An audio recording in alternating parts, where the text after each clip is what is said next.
Okay, so we've got Zumi on the Zumitown mat. I wanted to show that the phone, you don't have to be on a laptop, you can be on a phone. Isn't necessarily the most ideal way to code and, handle doing things with Zumi. But you can. So I'm going to sign in as Miranda. And once it's signed in, shows Zumi's eyes. Okay, and then there are always 4. Coming soon for Explore. It's been showing that for some time. This is the shutdown option, which we're not going to do. While those are loading, the Learn, and then I think Code is the other one. While those are loading, I'm going to talk about the mat. The mat I took up. Okay, so we got Learn, yeah. Anyway, I can't get him to slide. So I've got the mat. I got double-sided tape. So it's sticky on both sides. Really good double-sided tape, actually. I didn't get it out flat enough over there, but once you've got it down, it's impossible to pull it back up without hurting the tape or the plastic. So we've just basically got what we've got. So the future goal with Zumi, just to talk about that so that you have an understanding of what's going on here with these lessons. The future goal with Zumi will be to have her drive this course, this Zumitown mat, and obstacle avoidance while she's driving the course will be vectors, will be on the map, both vectors. They're random, they're unpredictable, there's just no way to know what they're going to do. And so we're going to, basically the final goal with the coding and what we want her to do is to drive this course and be able to avoid obstacles, whether it means stopping, reversing. I don't know what all will happen in order to do that, but however she can safely drive the course and avoid obstacles.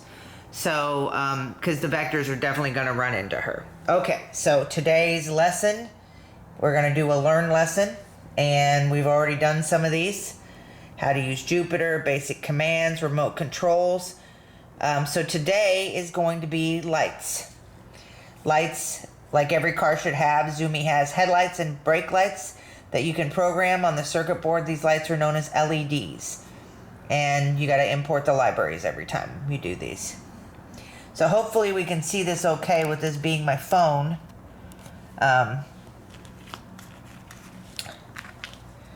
Should get like something else. I'm going to have to keep it down here, though. I don't think there's anything I can do. So we're going to run the import library, which I've got to do run, because she's got to reload that library. I'm not going to cover everything here. So, yeah, we started her and everything.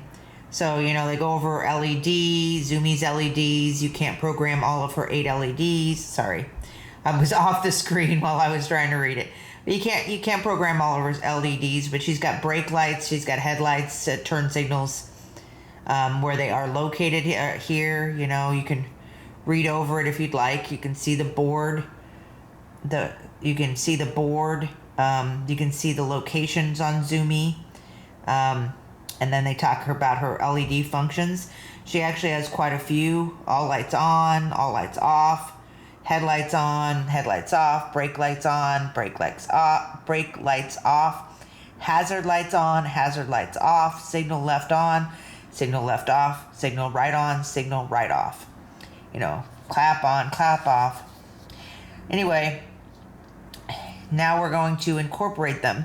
And I had actually already written this. So before they didn't have the all lights on and all lights off. It just had the signal right, going forward, turning right, signal right off, and then going forward. So I added the lights on and lights off portion, and we're just going to do a run on it. So I'm in that block, but I have to go all the way back up to the top to do the run option. So as you can see, the phone is not ideal, like I said, and she should do it. Yeah, so her lights are on, her lights are off. I had to do a timeout. So she's got her signal going, and then she's going to turn. Yeah, and that would not be the turn location. You'd want to turn on this map, obviously.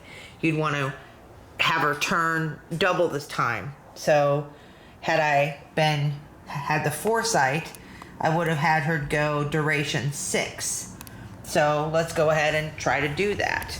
So let's put her back where she was. Get up here.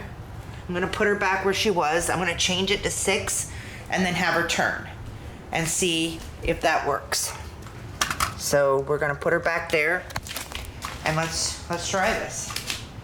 I gotta sit back down so that I can edit it.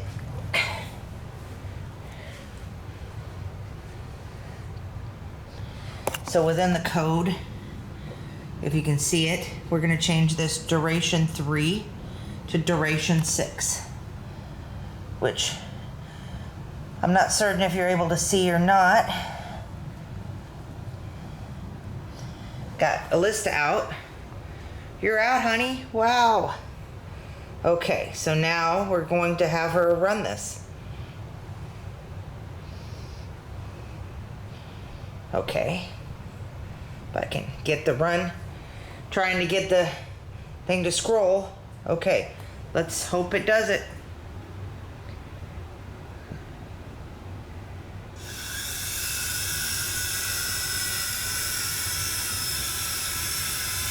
A little past. I overestimated again. So I guess it would be a 5. So, you know, or maybe make her speed slightly different. We did speed 2 times ago, you know. So this is how you start the map portion, not obstacle avoidance, obviously.